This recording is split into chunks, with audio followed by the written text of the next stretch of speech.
أعوذ بالله من الشيطان الرجيم. بسم الله الرحمن الرحيم.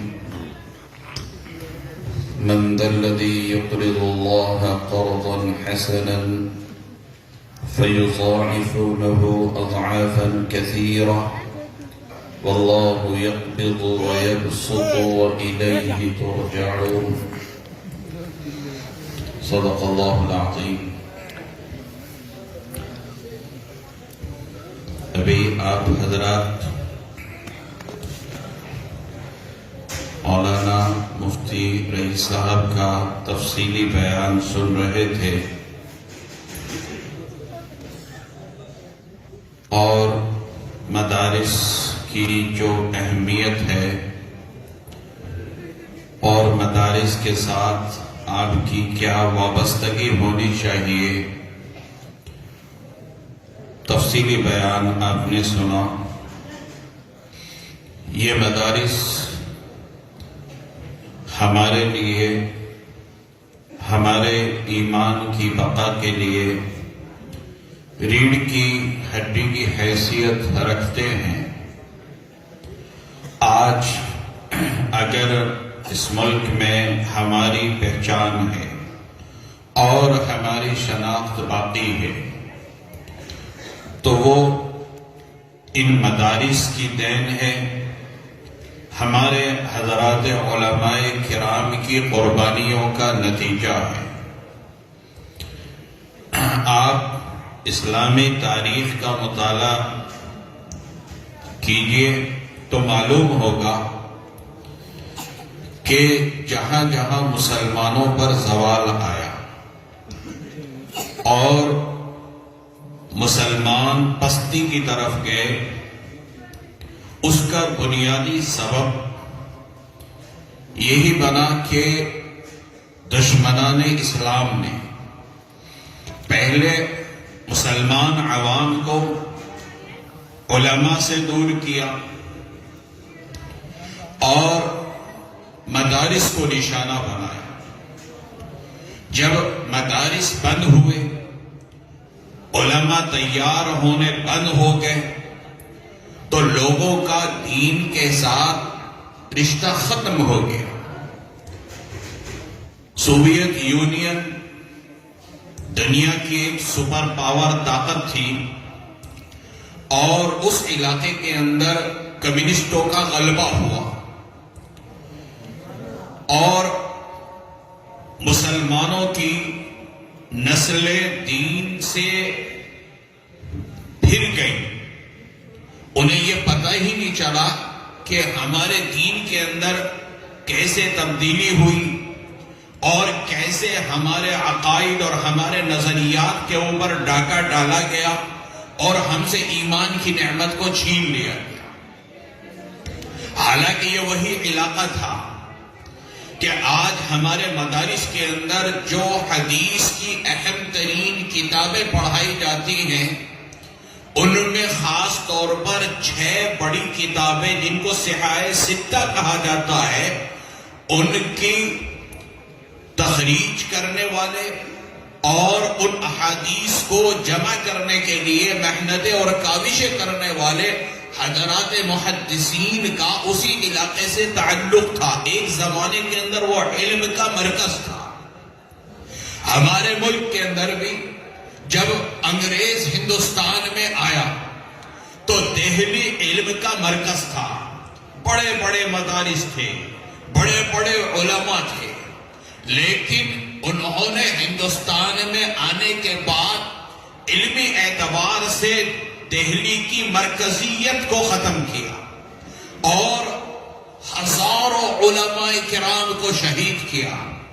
لیکن ہمارے علماء نے اس خطرے کو محسوس کرتے ہوئے دیوبند سے ایک تحریک شروع کی اور پورے علاقے کے اندر اور پورے ملک کے اندر مدارس کا ایک جال پھیلا دیا۔ تو آج اگر ہم ایک مسلمان کی حیثیت سے زندہ ہیں، ہمارا ایمان محفوظ ہے، تو وہ ان مدارس ہی کی دین ہے۔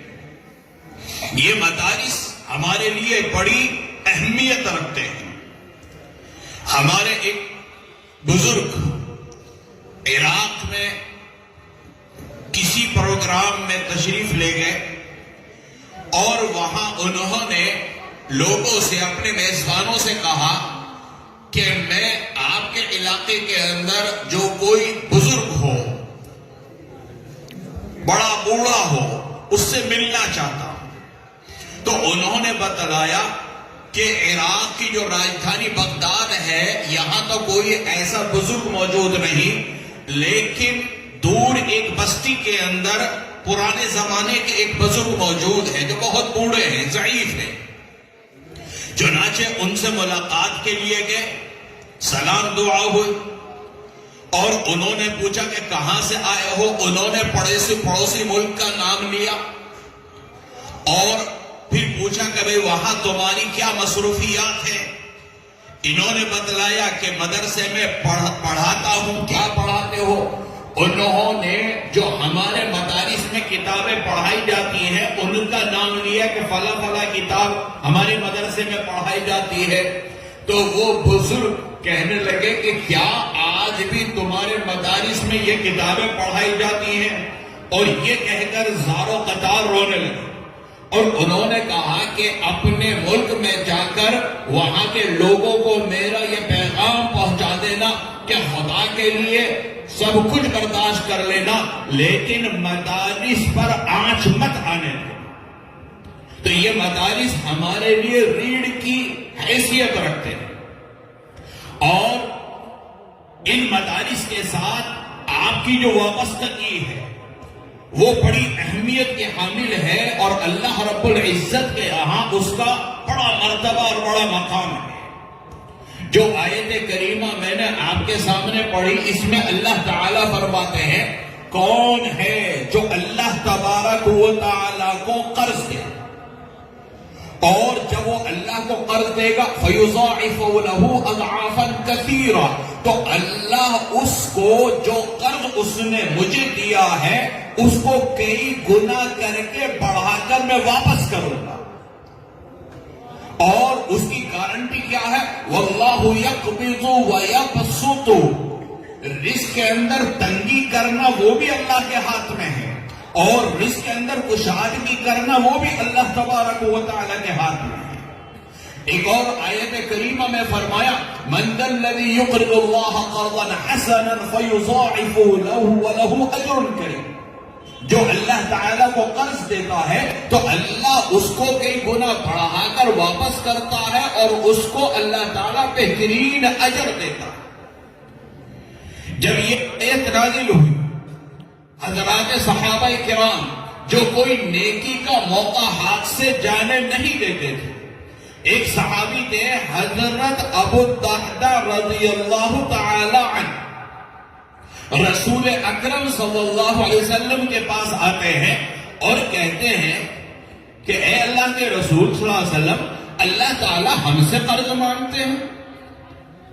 اللہ تبارک و تعالیٰ تو رب العالمین ہے، سب کچھ اللہ تبارک و تعالیٰ کا ہے، اللہ تو غنی ہے، اللہ تو بے نیاز ہے، اللہ کو ہمارے قرضے کی کیا ضرورت ہے؟ ہم سے کیوں قرض مانگتے ہیں؟ اور ہم اللہ میاں کو اگر قرضہ دے تو ہمیں کیا ملے گا؟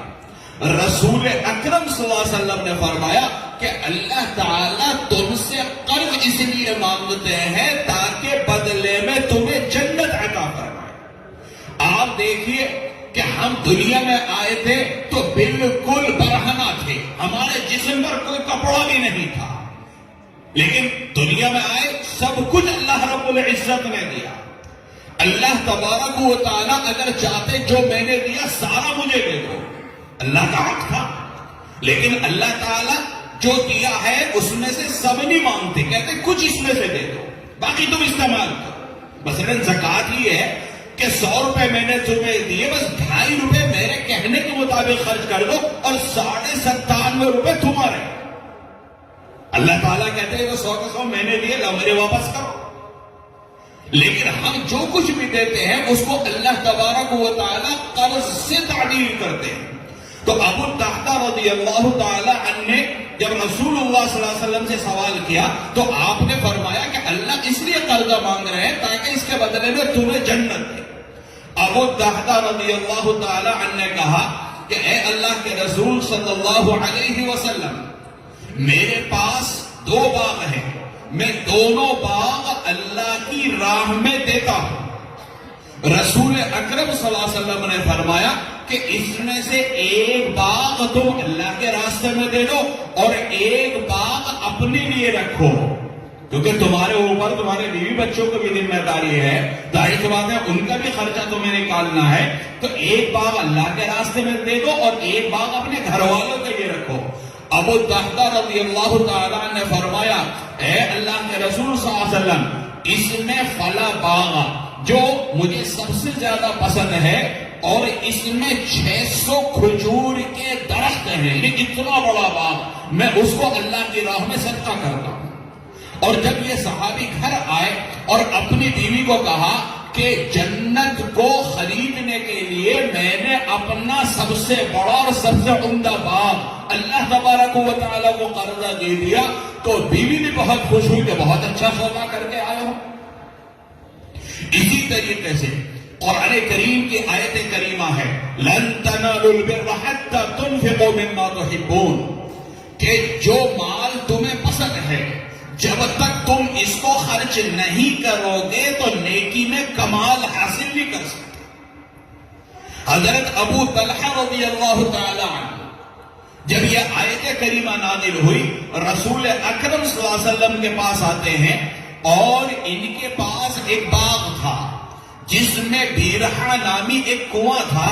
اللہ کے رسول صلی اللہ علیہ وسلم اکثر ان کے باغ میں جاتے تھے اور اس کنویں سے پانی تناول فرماتے تھے، پانی پیتے تھے، نوش فرماتے تھے۔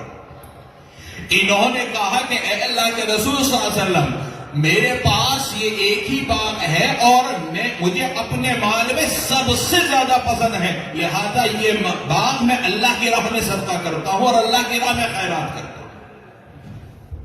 اسی طریقے سے جو چیز جس صحابی کے پاس تھی اور جو اس کو سب سے زیادہ پسند تھی، ان صحابی نے اس آیت کے آنے کے بعد وہ اللہ کی راہ میں صدقہ کر دیا۔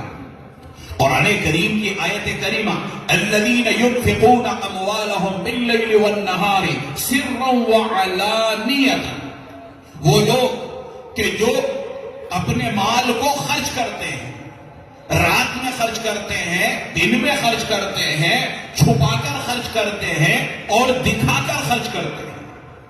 اس آیت کریمہ کے نازل ہونے کے بعد حضرات صحابہ کرام کا اللہ کے حکم کے اوپر عمل کرنے کا کتنا جذبہ تھا، اس کا اظہار دیکھیے کیسے ہوتا ہے کہ حضرت ابو بکر رضی اللہ تعالی عنہ نے 40,000 دینار اللہ کے راستے میں صدقہ کر دیا، اور کس طریقے پر؟ تاکہ اس آیت پر عمل ہو جائے، 10,000 دینار رات میں صدقہ کیے اور 10,000 دینار دن میں صدقہ کیے اور 10,000 دینار چھپا کر دیے اور 10,000 دینار اعلانیہ طور پر۔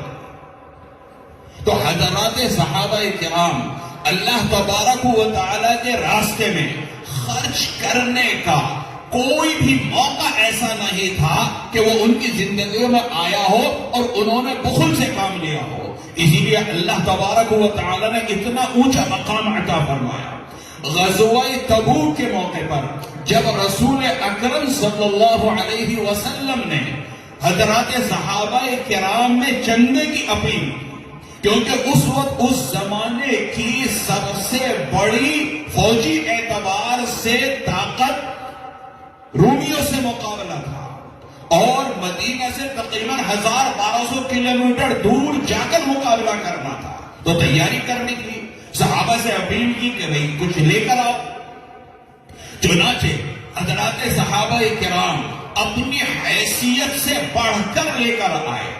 حضرت ابو بکر رضی اللہ تعالی عنہ گھر کے اندر جو کچھ تھا جھاڑو دے کر سب کچھ جمع کر کے رسول اکرم صلی اللہ علیہ وسلم کی خدمت میں پیش کر دیا، بلکہ اپنے جسم کے جو کپڑے تھے وہ بھی دے دیے اور اپنے جسم کے اوپر انہوں نے ٹاٹ کا کپڑا بنا کر پہن لیا۔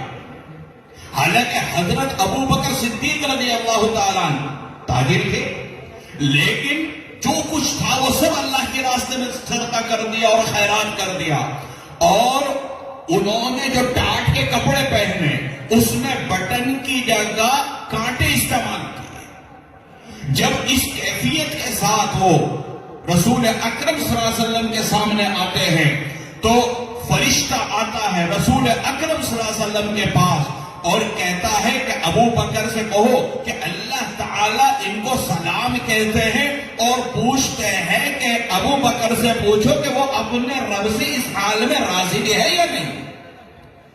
جب رسول اکرم صلی اللہ علیہ وسلم نے حضرت ابو بکر سے کہا کہ اللہ تعالیٰ پوچھ رہے کہ ابو بکر سے پوچھو مجھ سے خوش بھی ہے یا نہیں, حضرت ابو بکر کی آنکھوں سے زاروں قطار آنسو نکل آئے, رونے لگے اور کہنے لگے کہ اللہ میاں سے پوچھو کہ اللہ میاں بھی مجھ سے راضی ہے یا نہیں.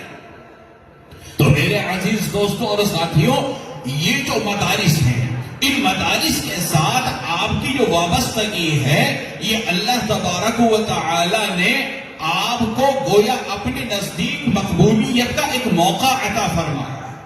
حضرت علی رضی اللہ تعالی عنہ فرماتے ہیں کہ اگر کوئی فقیر آپ کے دروازے پر آتا ہے اور گھر کی عورت روٹی بنا رہی ہے, سالن بنا رہی ہے اور وہ اپنے بچے کے ذریعے وہ روٹی اور سالن فقیر کو پہنچاتی ہے تو اللہ تعالیٰ 3 لوگوں کی مغفرت فرما دیتے ہیں.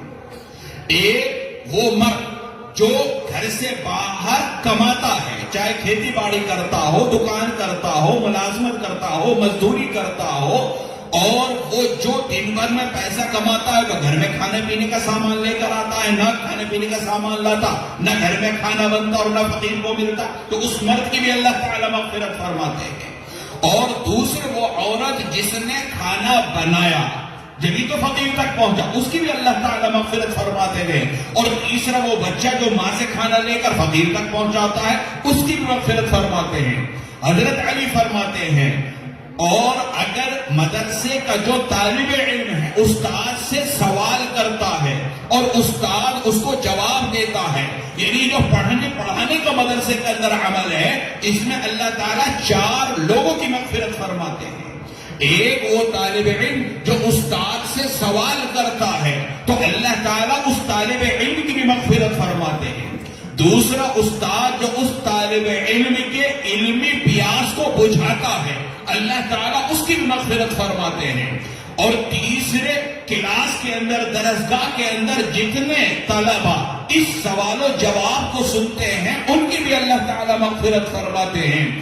اور چوتھا کون؟ چوتھے میں آپ اور ہم جو مدرسے کے ساتھ محبت رکھنے والے, تعلق رکھنے والے, تعاون کرنے والے. ظاہر سی بات ہے کہ اگر آپ لوگوں کا تعاون نہیں ہوگا تو مدرسے قائم نہیں رہیں گے, نہ پڑھنا پڑھانا ہوگا. تو اس وجہ سے اللہ تبارک و تعالی جو مدرسے کے ساتھ تعاون کرنے والے ہیں ان تمام کی بھی مغفرت کا فیصلہ فرما دیتے ہیں. اب آپ دیکھیے اللہ کے دیے ہوئے مال کو ہی اور اس میں سے بھی پورا نہیں, تھوڑا سا اگر ہم اللہ کے راستے کے اندر دے دیتے ہیں اور اس کے بدلے میں اللہ تعالی ہمیں جنت عطا کر دے تو کوئی یہ نقصان کا سودا نہیں, بہت فائدے کا سودا ہے. اگر سارا کچھ دینے کے بعد بھی کوئی وعدہ کر لے کہ جنت تیرے لیے, آدمی سب کچھ دے دے گا. اور یہاں پر اللہ تبارک و تعالی کی طرف سے سب کا مطالبہ نہیں. یا ایھا الذین آمنوا انفقوا مما رزقناکم, اے ایمان والو جو ہم نے تمہیں رزق عطا کیا ہے اس میں سے کچھ دے دو. من طیبات ما, تو گویا سب کا مطالبہ نہیں بلکہ کچھ کا مطالبہ ہے. تو ہمیں اور آپ کو چاہیے کہ ہم ان مدارس کے ساتھ بھرپور تعاون کریں اور ان مدارس کی اہمیت کو محسوس کرتے ہوئے ان کا کوئی قربہ ہے یا جو بھی مالی مشکلات ہیں ان کے اندر بھرپور تعاون کریں. اللہ تبارک و تعالی یقینی طور پر اس میں ہمارے لیے فائدے کے اسباب اور ذرائع پیدا کریں گے. کاروباروں میں برکت ہوگی, کھیتی باڑی کے اندر برکت ہوگی, گھروں کے اندر برکت ہوگی, عمروں میں برکت ہوگی, اور اللہ کے نظر کے اندر ہمارے جو اعمال ہیں وہ یقینی طور پر قابل قبول ہوں گے، کیونکہ صدقہ اور خیرات یہ ہزار بلاؤں کو ٹالتا ہے۔